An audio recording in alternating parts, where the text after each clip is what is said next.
Bonjour et bienvenue dans le podcast Parole d'Histoire consacré à l'actualité des livres, des débats et de la recherche en histoire, un podcast créé et animé par André Loez. Dans ce 186e épisode de l'émission, nous partons à la découverte d'autres historiographies à travers l'encyclopédie proposée par les presses de l'INALCO. Toutes les émissions et les références à retrouver en ligne sur le site paroledhistoire.fr. Merci et très bonne écoute. Nous parlons aujourd'hui de l'encyclopédie des historiographies, Afrique, Amérique, Asie, volume 1, sources et genres historiques, un livre coédité par Nathalie Kwame, Éric Meyer et Anne Viguier, paru aux presses de l'INALCO en 2020, qu'on trouve également entièrement en ligne sur Open Edition. Il faut vraiment se féliciter que cet outil, ce livre, soit accessible à tout le monde. Et pour en parler, j'ai aujourd'hui deux des trois directrices de ce volume, donc en compagnie d'Éric Meyer, professeur émérite à l'INALCO, historien de l'Inde du Sri Lanka, qui n'est pas avec nous. Nous avons Nathalie Kwame, historienne du Japon à l'Université de Paris, Anne Viguier, historienne de l'Inde à l'INALCO, ainsi qu'Aurélia Michel, qui, elle, participera au deuxième volume de cette encyclopédie, consacrée notamment au débat historiographique, et qui est historienne de l'Amérique latine à l'Université de Paris, toutes les trois membres du CESMA. Alors merci à toutes les trois d'être ici pour présenter ce livre, pour présenter ce qui est plus qu'un livre, je dirais un projet de faire exister des historiographies d'ailleurs, des historiographies non occidentales, de les faire connaître. Est-ce qu'on peut, Nathalie Kwame, commencer par dire un petit peu quelle a été la genèse de ce projet ? Alors justement, je m'attendais à cette question et du coup, je vais faire une réponse, particulière. Moi, ça m'embêterait de mettre un nom, par exemple, sur l'origine du projet, désigner un tel ou un tel, dans un projet qui se veut résolument collectif, d'où d'ailleurs le fait qu'on soit si nombreuses aujourd'hui à répondre à vos questions. Je préférais qu'on parle plutôt des chemins par lesquels chacun s'est engagé dans cette aventure éditoriale. Et donc là, je vais pouvoir parler de moi, et je donnerai ensuite la parole à mes deux collègues. Pour moi, le chemin, c'est clair, c'est le Japon et l'historiographie japonaise. Voilà, j'estime que de toutes les écritures de l'histoire qui existent à l'époque contemporaine, là, en 2020, et lorsque le projet est né, je l'estimais encore plus. C'est né vers 2015, c'est bien ça ? Non, c'est né plutôt vers 2010. En fait, officiellement, c'est né au laboratoire, enfin, c'est né dans l'ancienne forme de notre laboratoire actuel, qui était donc le laboratoire HSTM à l'INALCO. C'est né à l'INALCO en 2010 exactement. Et je ne sais plus quel était le début de ma phrase. Oui, en 2010, donc, je parlais de ce chemin japonais qui m'a conduit personnellement à ce projet-là. C'est celui de quelqu'un qui est spécialiste d'un pays dont l'historiographie est absolument époustouflante et qui mérite, à mon avis, d'être connu. Et voilà, moi, le chemin par lequel je suis partie, faire connaître cette historiographie japonaise. Mes collègues vous diront sans doute également que le mot historiographie, en fait, est bien plus... On le prend dans un sens extrêmement large. En fait, il s'agit de récits du passé. Mais moi, je suis partie très classiquement parlant de ce qu'on appelle l'historiographie japonaise, c'est-à-dire de ces milliers d'historiens et dizaines de milliers de publications japonaises, de ces centaines de centres de recherche qui font l'historiographie japonaise contemporaine, un univers qui mérite d'être connu ici en Occident. D'être connu, d'être mis en perspective aussi avec les autres aires géographiques. À Viguier, vous êtes spécialiste de l'Inde. Oui.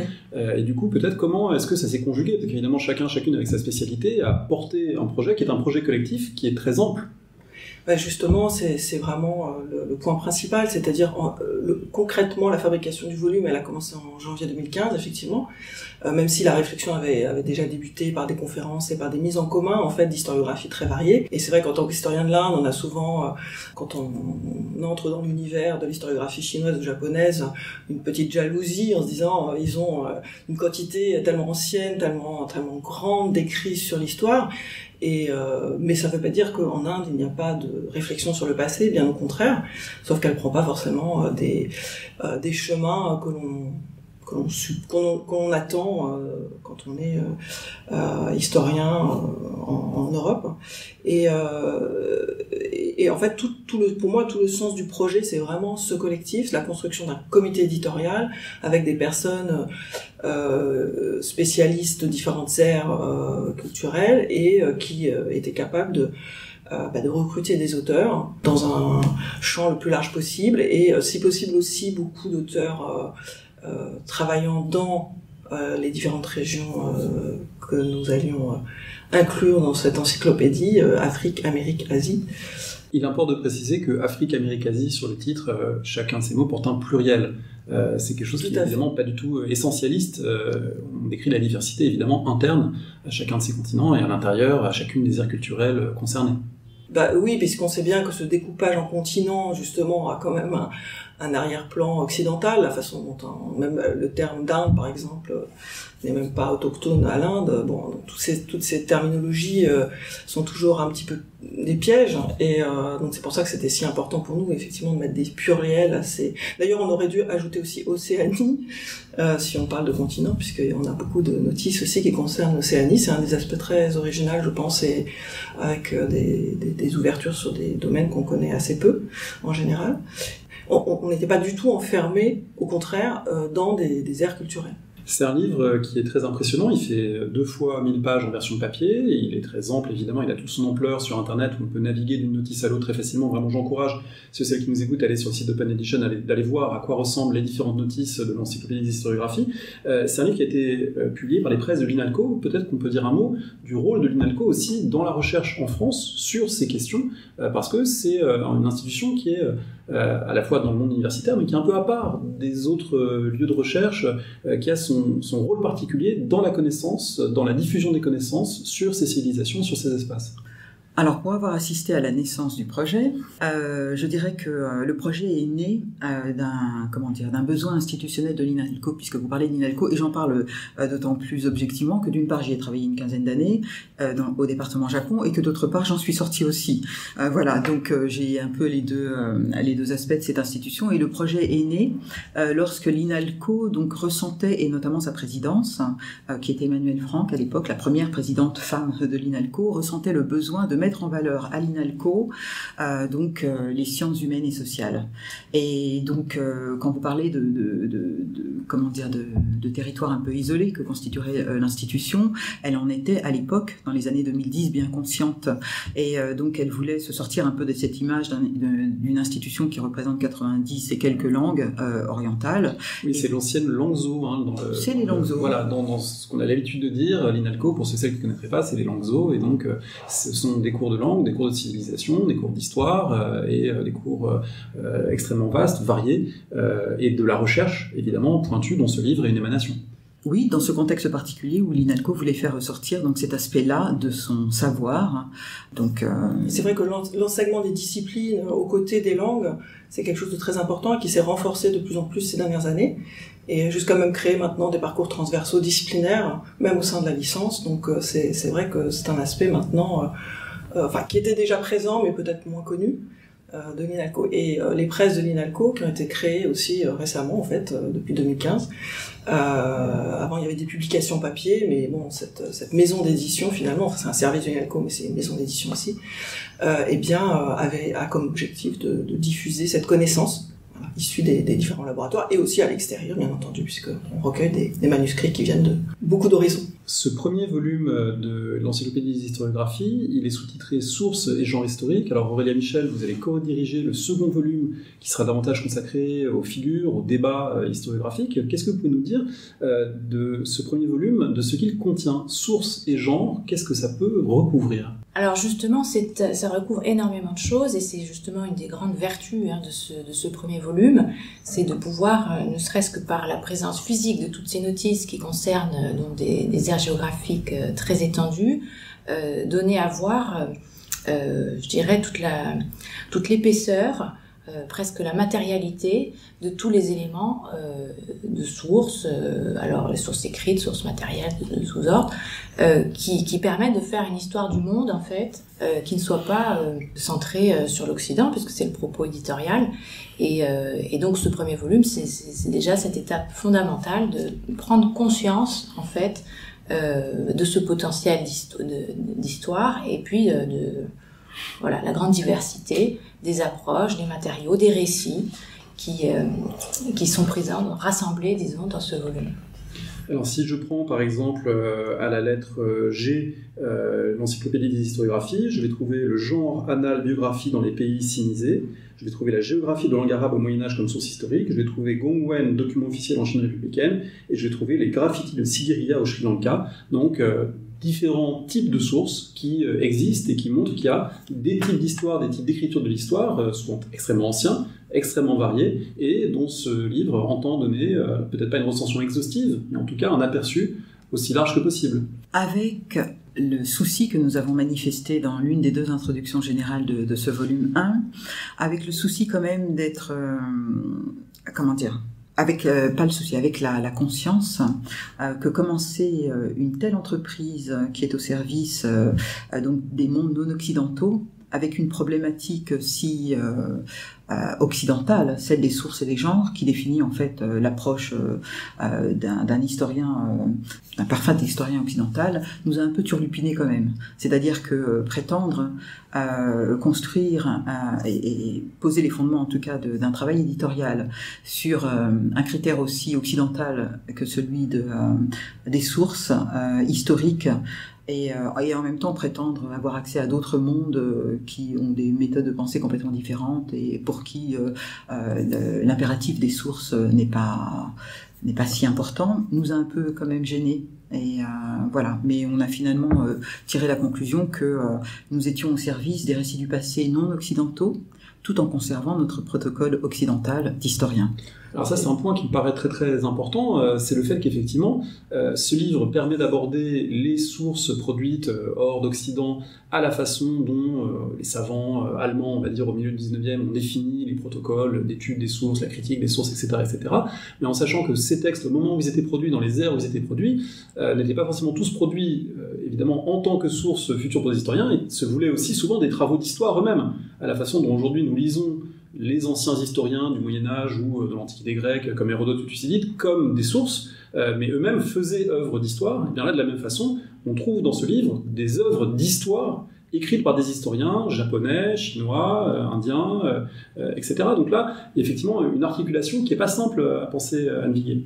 Oui, et puis je voudrais nuancer un tout petit peu ce que tu disais, Nathalie, parce que sur cette attention pour les sources, moi, je pense qu'on la retrouve dans beaucoup d'espaces, alors peut-être pas intégrée dans une discipline historique telle qu'on la conçoit aujourd'hui, mais je ne sais pas, si on regarde l'historiographie arabe ou justement l'attention qui est portée à ceux qui transmettent et aux chaînes de transmission, par exemple. On sait très bien à quel point c'est important dans ce monde-là.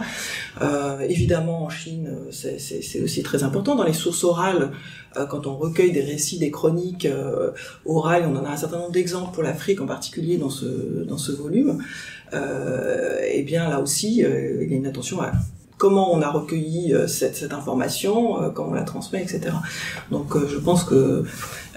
alors c'est vrai qu'un certain nombre de ces sources ne sont pas produites dans le but de faire œuvre d'historiographie. Ce sont des traces finalement qui restent, mais après le fait qu'elles nous soient restées, qu'elles aient été transmises, c'est quand même un signe qu'il y a eu à un moment quelque chose, un souci pour le passé, qui a fait que cette source-là n'a pas été détruite et est toujours conservée. Sauf que là, dans l'encyclopédie et dans le travail éditorial qu'on fait, c'est nous qui les considérons comme sources. Et c'est pour ça qu'elles se trouvent dans l'encyclopédie. Oui, mais on avait aussi demandé d'ailleurs aux auteurs, quand ils présentaient une source, dans la mesure du possible, pouvoir aussi présenter en même temps les usages de la source. Donc c'est là que cette écriture est aussi historiographique, même quand on présente juste une source, puisqu'il y a aussi quelque part l'histoire de ces usages qui est ajoutée. Les auteurs, on a peu parlé, donc il y a 3 directeurs-directrices de volume et Aurélia Michel pour le volume suivant, mais il y a une quantité d'auteurs, il y a 216 notices en tout pour l'instant, des notices qui sont pas toutes faites évidemment par des chercheurs et des chercheuses français, vous avez recouru à des gens très variés. Combien d'auteurs environ pour ce volume ? Il y en a 157 ou 158, je sais 157, et il y en a 53 qui sont pas basés en France. Donc c'est quand même un tiers. Et 20% des notices qui ne sont pas écrites en français. C'est aussi important. Donc il y a vraiment un aspect international dans cette œuvre.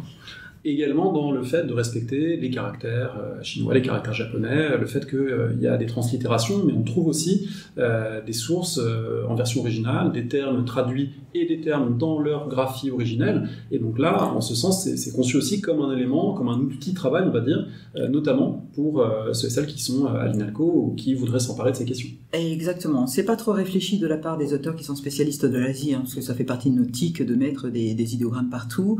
Par exemple, il n'y en a pas pour il n'y a pas d'idéogrammes, arabe. Il n'y a pas de lettres arabes parce que eux, dans leur tradition, je dirais, ne l'utilisent pas. Donc ça dépend des aires. Ça dépend des aires. Mais chez nous, c'est pas tant réfléchi que ça. C'est pas une volonté éditoriale. C'est que quand on s'adresse à un spécialiste de la Chine ou du Japon, on a des caractères. Point. Il y a un point qu'on a commencé à aborder, c'est la question du rapport à l'Occident. Elle ne se limite pas au fait de constituer en source des documents du passé, qui finalement est une démarche aujourd'hui acceptée partout par les historiens qui travaillent sur le passé. Le fait de traiter des sources, c'est quelque chose qui désormais est mondialement diffusé.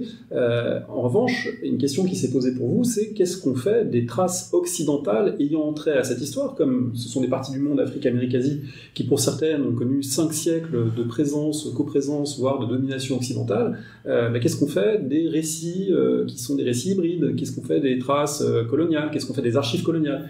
Est-ce que par exemple les archives coloniales ont leur place dans l'encyclopédie des historiographies parce que ce sont aussi des traces émanant aussi des populations de ces aires géographiques? Alors là-dessus, nous avons été extrêmement clairs que nous ne voulions pas intégrer les archives coloniales dans notre œuvre parce que nous avons estimé que c'était justement les archives les plus connues, les plus travaillées et qu'il n'y avait pas besoin d'un outil de plus pour les présenter. Avec la nuance qui est que dans certains cas, il y a eu des corpus constitués qui ne sont pas vraiment des archives coloniales, mais des collections de sources, avec parfois une initiative coloniale, mais qui en réalité ont été fabriqués par des locaux. Bon, c'est le cas par exemple de la collection Mackenzie en Inde, qui était en fait collectée essentiellement par des Indiens. Alors que bon, son terme, on appelle ça toujours Mackenzie parce que c'est lui qui a voulu, qui a été à l'initiative, disons, de cette collecte de sources à la fin du XVIIIe siècle. Donc voilà, il y a quelques cas comme ça, mais c'est vrai que on avait vraiment refusé que les auteurs traitent exclusivement de sources coloniales. Il y a un cas intéressant, Aurélien Michel, qui concerne l'Amérique latine, c'est celui de Felipe Guamán Poma de Ayala, qui est l'auteur d'une immense œuvre extraordinairement illustrée qui raconte la conquête, en particulier du monde inca au début du XVIIe siècle, qui est une œuvre à destination, malgré tout, écrite en espagnol à destination des autorités espagnoles, mais qui témoigne malgré tout d'expériences indigènes de la conquête. Donc il y a quand même un entre-deux parfois qui a sa place dans cet ouvrage.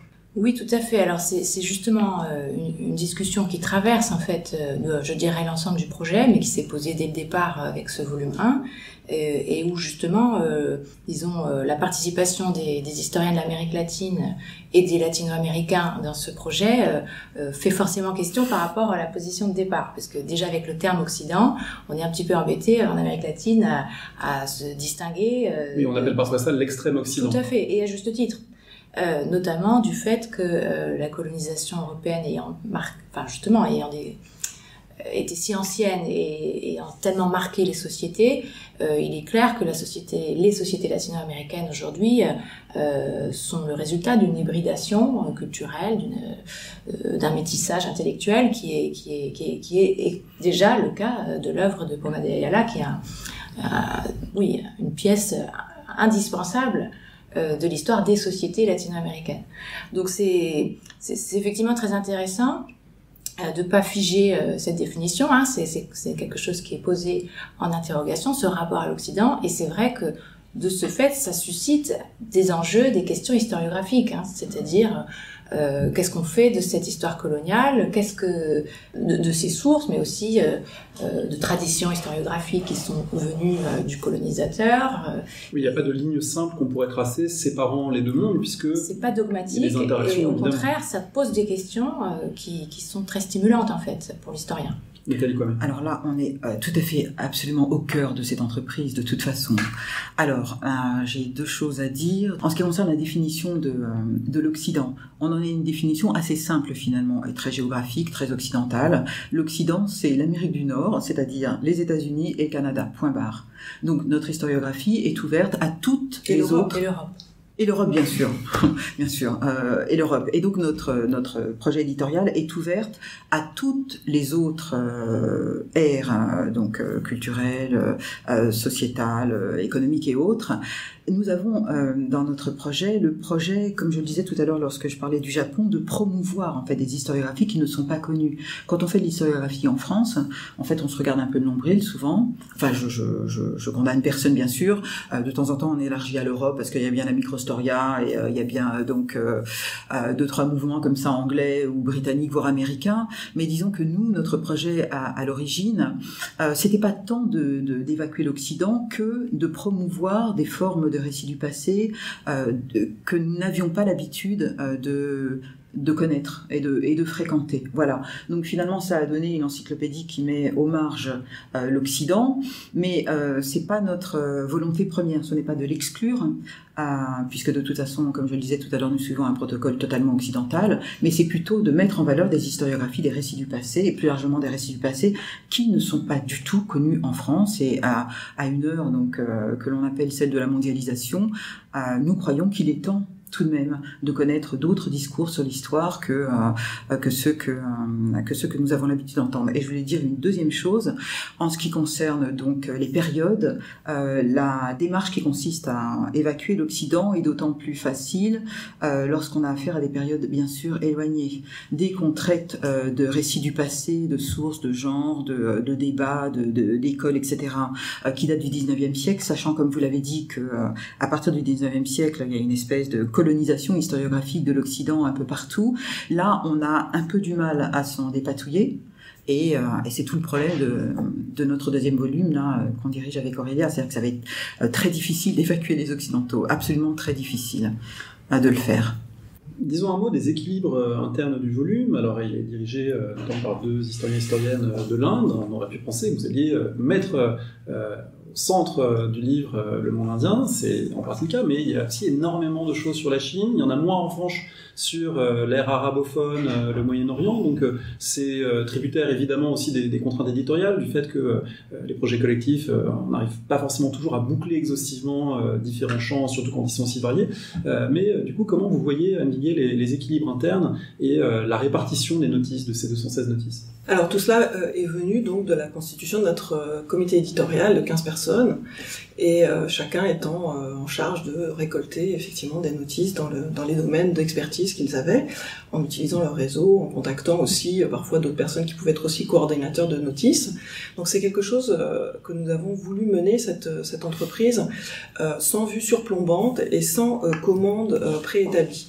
Donc ça c'est un point très très important pour nous. On voulait vraiment laisser finalement nous surprendre nous-mêmes, puisqu'on ne savait pas ce que l'on allait finalement récupérer et pouvoir publier. Ça, c'est un point très important. C'était un gros pari. Quand on regarde la liste des entrées du volume, on ne trouvera pas quelque chose qui soit de l'ordre des classifications à la lignée, avec Afrique, petit 1, Afrique, champ, petit 2, Afrique, récit, petit 3, Afrique, archéologie, etc. On est dans quelque chose qui est plus ouvert, qui est plus disparate. Tout à fait. C'est pour ça d'ailleurs qu'on a voulu garder un classement purement alphabétique, qui justement ne donne pas d'ordre en fait. Bon, sinon le hasard de l'alphabet. Donc ça c'était important pour pas qu'il y ait de hiérarchisation finalement. Chacun fait son cheminement à travers l'encyclopédie et peut construire des synthèses s'il le souhaite. Il y a beaucoup de choses qu'on peut mettre en rapport, alors, parfois même par les intitulés. Par exemple les chants, il y a plusieurs notices qui viennent d'espaces différents qui concernent les chants, donc ça c'est très facile d'aller voir et de mettre pourquoi pas en regard ces sources-là. Mais alors après sur les équilibres eux-mêmes, c'est vrai que disons notre mode de travail qui a été donc de laisser les choses se faire sans prévoir un plan au départ, eh bien a pas abouti à quelque chose de parfait, et évidemment c'est pas exhaustif non plus, c'est impossible sur un sujet comme ça. De toute façon on savait qu'on serait jamais exhaustif, et donc il y a eu effectivement beaucoup de notices dans le domaine chinois, où elles ont été collectées d'une manière assez systématique, et d'autres domaines, d'autres espaces géographiques qui ont été un peu moins couverts, en particulier effectivement le monde arabo-musulman, d'une certaine mesure l'Asie centrale aussi, on a quelques notices mais pas beaucoup, voilà, et l'Asie du Sud-Est dans une moindre mesure aussi. Voilà, donc ça c'est un peu le résultat finalement. C'était pas du tout voulu au départ, bien sûr. Dernière chose, le fait que nous soyons effectivement deux dans cette direction qui était sur l'Inde, ça ne voulait pas dire que nous allions mettre l'Inde au centre du livre, pas du tout. Nous avons joué le jeu comme tous nos collègues et pour aboutir à quelque chose d'équilibré si possible. Oui, je voulais juste ajouter à ce que disait Anne, c'est que, en fait, très concrètement parlant, on a rassemblé, comme on a pu, un comité éditorial d'abord, sur un projet qui était au départ donc très ambitieux et pas forcément crédible, pour tout dire, et qu'on a laissé et qu'on laisse ensuite avec Aurélia la plus grande liberté aux membres du comité éditorial de recruter en fait leurs auteurs. Du coup, on ne donne absolument aucune consigne. C'est pour ça tout à l'heure qu'on insistait sur la notion d'œuvre collective. C'est pas seulement parce qu'il y a 157 auteurs, une quinzaine de membres du comité et une quinzaine de membres de comité éditorial pour chacun des 2 volumes, c'est aussi parce que en fait on laisse à chacun la liberté de construire cette encyclopédie comme ils veulent. Donc on a eu des gens partisans et ça se voit en termes de nombre de notices, de mettre en avant leur ère, d'autres plus discrets comme les directeurs de publication, et donc c'est cette liberté-là en fait que nous payons en quelque sorte avec une sorte de déséquilibre que vous avez bien souligné dans la représentativité des aires culturelles. Mais le but, il n'est pas là. C'est-à-dire qu'on n'est pas des épiciers pour compter combien il y a de notices sur l'Afrique. On n'est pas l'UNESCO non plus. Ce qu'on veut, c'est mettre en avant des récits du passé qui ne sont pas connus et quitte à en valoriser certains autres. De toute façon, l'existence d'une telle encyclopédie incite naturellement le lecteur à se poser la question de savoir si dans telle partie du monde qui n'y est pas représentée, il n'y aurait pas des récits du passé intéressants, et donc ça n'a pas tellement d'importance en fait, je pense. Alors je confirme que pour quelqu'un qui connaît pratiquement rien à tous les espaces concernés comme moi, c'est extrêmement plaisant justement de voir cette mise en parallèle et cette mise à égalité en quelque sorte de notices de registres différents, même si ça a parfois quelque chose d'un peu déstabilisant quand on a des notices qui sont de type encyclopédique. Je pense par exemple à Égypte pharaonique de points sources et genre, où là on a vraiment quelque chose qui s'apparente à ce qu'on pourrait trouver dans une encyclopédie d'historiographie ordinaire. Et puis on a à l'inverse des articles très très pointus qui pourraient être presque la matière d'un article de recherche, comme les sources de l'histoire médiévale des diocèses nubiens, où là on est vraiment sur une pointe avancée d'un type de source très très particulier, d'un point singulier. Et puis également, et ça Nathalie Cohen, vous l'avez fait avec l'article Eddy de l'Erkeyan, la publication intégrale d'une source, une source traduite, présentée, contextualisée. Est-ce que vous pouvez nous indiquer quel était votre choix en présentant cette source datant de 1649 au Japon ? C'est une source que j'avais traduite il y a très longtemps et que j'ai jamais trouvé le moyen de traduire nulle part. Et je me suis dit que comme le volume était consacré aux sources et aux genres historiques, j'allais en profiter pour m'étaler et pour présenter en même temps la thèse d'un historien donc relative à cette source qui est une des plus célèbres de l'histoire du Japon. Si elle est dans les 15 ou 20 du palmarès des sources japonaises très connues, elle est dans tous les manuels japonais. Voilà, donc c'était juste un exemple parmi d'autres. Mais c'est vrai que là encore, je reviens sur la notion de liberté. On a en plus laissé la liberté totale aux membres du comité éditorial qui sont des coordinateurs de choisir les notices et les auteurs de leur choix, mais en plus on a laissé aux auteurs une liberté totale d'écriture à partir du moment où le protocole occidental respecté par les historiens qui se réclament historiens de métier était respecté. Est-ce que vous avez une idée de l'équilibre temporel ? On a parlé de l'équilibre géographique, on a aussi bien du très contemporain. J'ai marqué par exemple les sources pour l'étude de la dernière dictature militaire argentine entre 1976 et 1983, et puis évidemment des documents relatifs à l'Antiquité chinoise, relatifs à l'Antiquité proche-orientale. Ou même plus ancienne, puisqu'il y a même des études sur l'art rupestre d'Asie centrale, donc qui est encore plus ancien. Et c'est effectivement l'équilibre. Alors c'est plus de la moitié, de toute façon, même les 3/4, je crois, des notices qui précèdent le 19e siècle. La moitié, ouais, peut-être la moitié. Donc, et ça, c'était vraiment aussi quelque chose qu'on voulait absolument obtenir, et on était assez contents finalement qu'au bout, c'était le résultat qu'on. Mais c'est un peu comme le volume 2 qu'on fait avec Aurélia, c'est-à-dire que vous nous posez des questions en vous attendant peut-être à un projet bien conçu dès le départ. On a fait ça, alors je ne sais pas si ça se dit en interview officielle, avec une petite partie à la bonne franquette cuisine, si je puis dire. Évidemment, ça donne 2000 pages au total. Mais on a fait ça un peu à vue de nez, c'est-à-dire qu'on s'est construit notre propre expérience d'éditeur, d'éditrice. Et on a fait ça avec le but, comme on le disait tout à l'heure, de promouvoir enfin des récits du passé qui n'étaient pas connus pour être... en tout cas, c'est avec moi cet esprit-là que j'ai été co-directrice de cet ouvrage-là. Et du coup... à la louche, on a dit qu'il nous fallait des récits du passé ancien, mais qu'il nous en fallait des nouveaux. Mais ensuite, avec la liberté qu'on a laissée aux auteurs, on a bien rattrapé de temps en temps en se disant il nous faut un peu de Mésopotamie, il nous faut un peu d'Égypte ancienne, parce qu'il faut pas trop de choses. Mais on n'a pas calculé, en fait, on n'a pas pris une espèce de doseur, parce qu'on n'est pas mu, on n'a pas été mu par ça, et parce que Aurélia vous le dira pour le second volume, on procède exactement de la même manière, c'est-à-dire que on dirige un peu les choses. Mais Aurélia, je te laisse parler là-dessus. Je voulais juste dire une petite chose à propos de la diversité des approches, soit extrêmement, comme vous l'avez cité pour la notice sur l'Égypte, balisant bien tout un aspect, ou soit très très pointu. Et je pense que c'est lié effectivement à cette liberté qu'on a donnée aux auteurs, mais aussi à cette variété générationnelle des historiens qui sont présents qui ont écrit des notices. C'est-à-dire qu'on a à la fois des jeunes docteurs qui ont présenté parfois des notices sur un terrain qu'ils venaient d'explorer, dont ils étaient passionnés, etc. Des personnes en fin de carrière qui avaient une visée très très large, etc.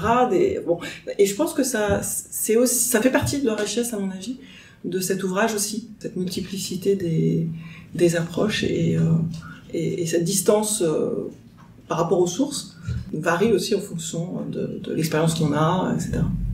Aurélia. Oui, je voulais rajouter une remarque sur la répartition par période, parce qu'il me semble que c'est une grande force du projet, de mettre en valeur justement, enfin de consacrer une bonne place en tout cas à des historiographies anciennes et disons des écritures, des sources anciennes, parce que c'est une manière de fait de mettre l'Occident à la marge, puisque justement dans ces régions-là, c'est précisément des périodes où le récit, je dirais historiographique, n'existe pas tout simplement, et pourtant il y a bien une mobilisation du passé, une connaissance du passé qui fait partie des cultures de ces sociétés, et c'est là qu'on le voit avec le plus de force, et je crois que c'est dans le projet en général, c'est un axe important et à souligner.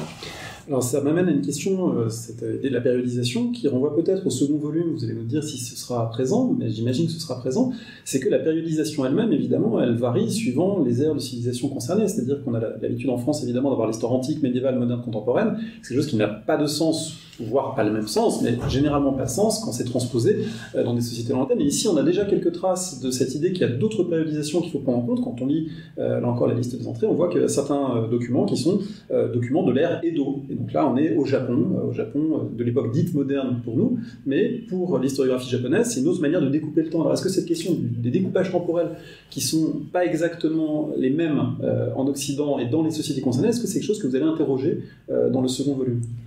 C'est quelque chose qui est très évident pour toutes les personnes qui travaillent sur des aires non européennes. La périodisation, en général, ne fait pas sens, enfin celle qu'on utilise dans l'historiographie classique. Donc de toute façon, je crois que ça c'est quelque chose qui ressort des notices. Peu de gens se sont embarrassés de réfléchir si leur notice appartenait à telle ou telle période. Et ça sera le cas aussi pour les questions historiographiques, donc, qui seront l'objet du volume 2. Nathalie Coyeux, je vous ai sursauté quand j'ai parlé du Japon, j'ai dit une bêtise sur l'ère Edo. Non. Donc l'ère Edo qui correspond précisément donc à la période qui couvre les années 1600-1860. Donc 2 siècles et demi d'histoire. L'ère Edo, c'est l'appellation, on va dire, typique au Japon de cette période-là. Mais les Japonais la considèrent alors, on traduit à tort ou à raison par époque moderne ou époque pré-moderne. Ils la considèrent dans une chronologie parfaitement occidentale, puisqu'à partir du 19e siècle, ils ont importé l'historiographie occidentale. Et je voulais juste profiter de ce passage-là pour dire que, en fait, dans notre projet, à la fois pour le premier volume comme le second. Il y a cette rupture du 19e siècle qui est vraiment importante dans les récits du passé, à partir du moment, d'abord, parce que ça correspond à une autre période, celle de l'impérialisme occidental, tout simplement, et puis ensuite parce que l'historiographie, à la mode européenne ou à la mode américaine, se répand partout. En Occident. Et donc c'est la raison pour laquelle, époque d'Edo, les Japonais disent aussi bien Kinsei, ce qui veut dire donc époque moderne, qu'époque d'Edo. C'est juste la version plus exotique, je dirais. On parle d'époque moderne tout aussi bien. Si je prends un autre exemple qui montre aussi cette place du 19e comme moment charnière dans le livre, je pense à l'Inde et aux inscriptions d'Ashoka. Et ces inscriptions d'Ashoka en Inde, elles sont antiques, elles datent donc du règne d'Ashoka au IIIe siècle avant notre ère, mais elles ont été publiées, travaillées à partir des années 1830. Et du coup, il y a là aussi une période de l'Inde très ancienne que ces inscriptions permettent d'approcher, mais c'est à la lumière aussi d'un certain type de travail au XIXe siècle que ça devient un matériau historiographique, Anne Vigui. Oui, tout à fait. Et cette réutilisation, disons, à partir du XIXe siècle, elle a pu avoir dans certains cas une impulsion coloniale finalement, avec tout un travail d'épigraphistes, etc. Mais elle a été complètement prise en main par les Indiens eux-mêmes, avec cette nécessité, alors c'était plutôt dans un courant nationaliste, qu'il fallait écrire l'histoire pour exister et pour défendre aussi l'ancienneté, la valeur de la culture indienne. Et donc, mais ce qui est intéressant, c'est que contrairement à ce qu'on peut imaginer, les savoir-faire qui ont été mobilisés pour utiliser ces sources, alors peut-être pas l'épigraphie quoique, mais par exemple toutes les données linguistiques, études des langues pour définir les familles de langues, etc., ont très largement reposé sur des savoir-faire indigènes, enfin indiens, même si après dans les découvertes on met des noms européens et on oublie cet appui finalement. Et aussi sur par exemple la mobilisation des sources littéraires comme source historique, et c'est quelque chose qui est extrêmement ancien en Inde, de faire une forme d'histoire littéraire, de recueillir des données biographiques par exemple sur les auteurs, etc. Et c'est ce qui fait d'ailleurs que l'historiographie écrite en Inde a très tôt été intéressée par des éléments sur la culture, alors qu'en Europe on était encore beaucoup centré sur les événements. Comment ? La nouvelle histoire indienne. Parmi les originalités du projet, on en a déjà cité beaucoup, je dirais qu'il y a la place de l'univers matériel, alors évidemment à travers l'épigraphie, qui est une discipline assez classique qui étudie les inscriptions, mais aussi à travers des objets, à travers des sites archéologiques. Je pense aux grottes de Donghuan en Chine, je pense au site du Machu Picchu qui est présent en tant que tel, en tant que source, c'est-à-dire un site entier est une source. Et puis les objets, il y a notamment un article sur les quipus des Andes, donc ces cordelettes à nœuds dans le monde Inca, Aurélien Michel. C'est quelque chose qui n'est pas habituel dans un livre d'historiographie de voir une place donnée aux objets en tant que tels, en tant que source, pas simplement sous une rubrique archéologie, mais avec leur propre notice. Ben oui, c'est important, je pense, de réfléchir au support de cette écriture du passé, de cette mobilisation du passé, et d'autant plus dans des sociétés qui ne sont pas fondées sur l'écriture, tout simplement. Dans le cas des quipus, c'est particulièrement intéressant de les utiliser comme récits en tant que tels, bien que l'objet ait plusieurs usages et jouer un rôle assez complexe d'ailleurs, notamment dans la période coloniale, puisqu'ils ont continué à être produits dans cette société coloniale avec je dirais des outils intellectuels qui sont puisés dans une culture andine plus ancienne.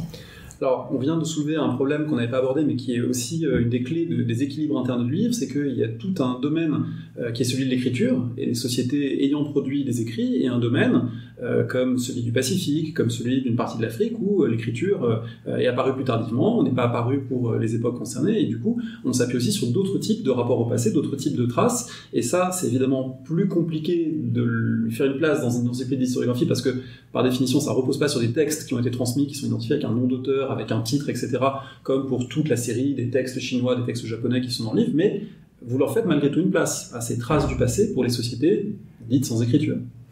Nous sommes les héritiers et les héritières de la nouvelle histoire, et là encore de l'historiographie occidentale qui accorde à à tout objet, quel qu'il soit, donc écrit ou pas écrit, une importance à partir du moment où il parle du passé, où il nous dit quelque chose du passé. Donc là-dessus, il n'y a rien d'original. Ce qui est original, c'est que, en fait, on met en avant des traces du passé qui ne sont pas connues. Mais sur notre démarche, et c'est pour ça que tout à l'heure je disais qu'on est des historiens occidentaux qui veulent promouvoir d'autres formes de récits que le nôtre, enfin qui veulent faire connaître plutôt d'autres formes de récits que le nôtre, mais là-dessus l'encyclopédie est au contraire très classique, comme dans sa thématique pour le volume 1, sources et genres, il n'y a rien de plus classique quand on aborde une historiographie. Je nuancerais quand même, parce que par exemple l'usage des sources orales et leur utilisation, elle a été très largement exploitée et lancée par des historiens africains, des jeunes dans les premières universités, par exemple l'université d'Abidjan, où des jeunes africains en thèse ont commencé à récolter des sources orales, etc. Et donc il y a toute une réflexion autour de ça qui est aussi s'est développée en Afrique. Mais sous quelle direction ? Oui, mais on le comprend, il y a énormément déjà à découvrir dans ce premier volume. On est quand même très curieux de savoir ce qui figurera dans le second volume, et en particulier toute la question des débats, peut-être même des controverses historiographiques, qu'on serait curieux de découvrir. Parce qu'Aurélia, vous pouvez nous en dire un petit peu sur ce qui va guider les choix, ce qui va guider l'architecture de ce second volume que vous allez co-diriger. Oui, alors c'est effectivement le titre du second volume, c'est Figures, école et débat. Alors donc c'est dans la continuité donc du projet et du volume 1 pour mettre en évidence justement des enjeux historiographiques ou des enjeux de mobilisation de ce passé et d'écriture de ce passé qui sont propres aux sociétés étudiées, c'est-à-dire en Afrique, en Amérique et en Asie. Et donc évidemment, de fait, ce sont des discussions, des débats, des influences qui se concrétisent dans des enjeux qui sont pas forcément dont l'Occident n'est pas au centre. En fait, hein, c'est, je crois, la grande caractéristique. Et voilà, de la part de sociétés dont l'expérience du monde, l'expérience de soi dans le monde n'est pas l'Occident et n'est pas forcément uniquement les enjeux de la relation avec l'Occident. Bien que, comme on l'a dit tout à l'heure, ça fasse partie, dans le contexte colonial et post-colonial, des enjeux d'une écriture de l'histoire, d'une histoire nationale ou d'une histoire plus récente, de réappropriation, etc. Et donc, il s'agit de rendre, au fond, ces cultures historiographiques diverses, qui mobilisent évidemment des hybridations depuis le XIXe siècle, je dirais même des effets de fécondation de ces croisements avec l'historiographie occidentale. Mais donc l'ambition, ce serait de s'imprégner de ces enjeux, de les comprendre, de les connaître. C'est avant tout le fait de les donner à lire, de les rendre accessibles. Et peut-être de se laisser aussi, en tant qu'historien dans notre pratique, se laisser modifier par ces constructions du passé, par ces autres récits, tout simplement, en les lisant et en les connaissant. Figure et débat, ça veut dire qu'on doit s'attendre à des biographies d'historiens, à des personnages ayant écrit l'histoire venant de ces aires géographiques ? Oui, des historiens, des historiennes, plus largement, disons, des figures qui ont porté des récits ou qui ont transformé ou une influence sur la façon de mobiliser le passé. C'est d'ailleurs pas forcément, j'aurais peut-être une nuance à faire, c'est pas forcément sous la forme de récit. Je dirais que le récit, c'est précisément peut-être une forme historiographique, c'est-à-dire occidentale de mobilisation du passé, mais que donc à ce titre, du coup, ça peut être effectivement éventuellement des personnalités littéraires ou disons qui ont produit un discours, qui ont produit une œuvre. Oui, qui ont contribué à cadrer le rapport au passé. Tout à fait. Oui, ça peut même être des personnalités politiques, qui ont eu une action politique. Tout à fait. Oui, parce qu'en fait, le sujet de cette encyclopédie qui s'appelle malheureusement Encyclopédie des historiographies, c'est pas les historiographies, c'est une encyclopédie des récits du passé. Et du coup, pour mieux s'intégrer dans une discipline, puisque nous sommes nous-mêmes formés en tant qu'historiens, classiquement, on a mis historiographie pour que ça soit repérable et reconnaissable et compréhensible. Mais notre encyclopédie, c'est une encyclopédie des récits du passé. Ce n'est pas simplement une encyclopédie des historiographies, et je dirais encore moins une encyclopédie des historiens de métier. Et donc du coup, d'où cette diversité peut-être des sources et des genres qui vous a étonné. Donc on inclut toutes sortes de choses qui pourraient avoir un rapport avec les récits du passé. Et en ce qui concerne le deuxième volume, ça va être très clair. On aura des politiques, on aura des religieux, on aura des artistes. Et je me suis même promis, je l'ai pas encore dit à Aurélia, je vais faire donc une notice sur mon romancier japonais historisant préféré, donc Inoue Yasushi, qui a passé son temps à écrire des romans sur l'histoire. Et on aura des notices comme ça sur des romanciers qui font un récit du passé de manière parfaitement littéraire et fictionnelle. Ça fait partie de notre travail. Je vais juste profiter de cette question sur la figure et l'historien pour dire que dans le volume 1, il n'y avait pas que des historiens comme auteurs, puisqu'il y a eu aussi des auteurs anthropologues, géographes, ethnologues. Donc on a alors c'est vrai que la grande majorité sont des historiens, mais c'était juste pour préciser qu'il y avait aussi un dialogue interdisciplinaire dans ce projet. Est-ce que pour terminer, on peut donner, sans tout dévoiler bien sûr, mais peut-être un ou deux exemples de débats qui travaillent certains de ces pays, certaines de ces régions, quant au rapport au passé? Alors, je ne vais pas m'hasarder à en citer parce que je ne les connais pas, mais de votre côté, est-ce que vous voulez nous dévoiler peut-être certaines de ces questions qui peuvent sans doute avoir des résonances encore actuelles? Parfois, il y a des conflits de mémoire, on le sait, entre différents pays de différentes régions, ou parfois, il y a des questions internes qui travaillent évidemment des sociétés. Est-ce qu'il y en a que vous voudriez nous dévoiler? Moi, je veux bien en donner un, et puis ensuite, je laisserai la parole à Aurélia. Et en fait, je vais parler d'Aurélia parce que, donc, comme elle est entrée dans la direction du projet et qu'elle est spécialiste de l'Amérique latine et que son poste est défini comme étant Amérique noire en plus, Aurélia nous introduit. Alors, on en a discuté un peu des notices. Il y en aura à peu près une dizaine. En tout cas, on nous en a promis une dizaine relatives au problème des Afro-Américains. Bon, et tout ça pour rebondir sur l'objet même de notre... moi, par exemple, j'aurais pas pensé. Et donc, pour rebondir sur le projet même de cette encyclopédie, où commence l'Occident, où finit-il? Même si on définit, comme on l'a fait tout à l'heure, l'Occident comme étant l'Europe d'une part, l'Amérique du Nord, Canada et États-Unis, est-ce qu'il n'y a pas des petites traces de non-Occident dans ce que l'on définit géographiquement comme étant l'Occident pourtant? Et donc, quand on en a parlé avec Aurélia, je lui ai dit que j'étais parfaitement d'accord pour introduire quelques Afro-Américains, enfin quelques notices sur des Afro-Américains, mais à petite dose. C'est-à-dire que tout à l'heure, je prenais l'image de la cuisine. On fait un peu une cuisine, c'est-à-dire qu'on veut promouvoir l'Amérique latine, qui n'est pas connue, l'Afrique qui n'est pas connue, l'Asie qui n'est pas connue, mais on sait bien que l'Occident est présent un peu partout depuis les impérialismes du 19e siècle, et donc par exemple, puisque vous vouliez qu'on vous cite des notices, on nous a promis, on ne sait pas si on les aura toutes, mais on nous a promis, il y en aura quelques-unes, c'est certain, quelques notices sur les Afro-Américains. À tort ou à raison? Alors, du coup, est-ce qu'Aurélien voulait dévoiler des choses sur le Japon que vous allez écrire et proposer à Nathalie Kwame? Ce que je peux dévoiler, par exemple, c'est qu'il y aura une auteure japonaise, historienne japonaise, qui précisément abordera je peux pas m'engager pour elle à ce stade, mais disons, ça fait partie des projets. La question que je voulais citer, et Nathalie me donne l'occasion, c'est la question du récit, de la place de l'Afrique dans le récit du monde, en fait, puisque ça a été une grande question, historiographique, bien sûr, politique, évidemment, et une question qui a traversé justement les régions. Et ça a concerné les historiens africains, ou disons les sociétés africaines, mais aussi bien sûr pour les raisons de la traite atlantique et de ses conséquences, beaucoup d'historiens et de sociétés aux Amériques. Et en l'occurrence, il s'agit il y a aussi des circulations, des questions qui circulent avec l'Asie et l'Afrique.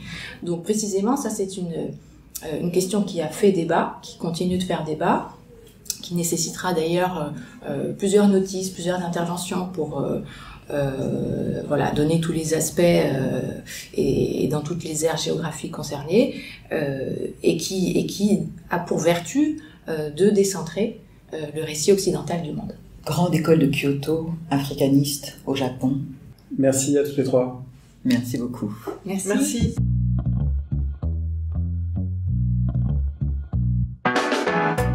Merci de nous avoir écoutés. Rendez-vous sur le site www.parolehistoire.fr pour toutes les informations sur le podcast, pour vous abonner, écouter ou télécharger les autres émissions.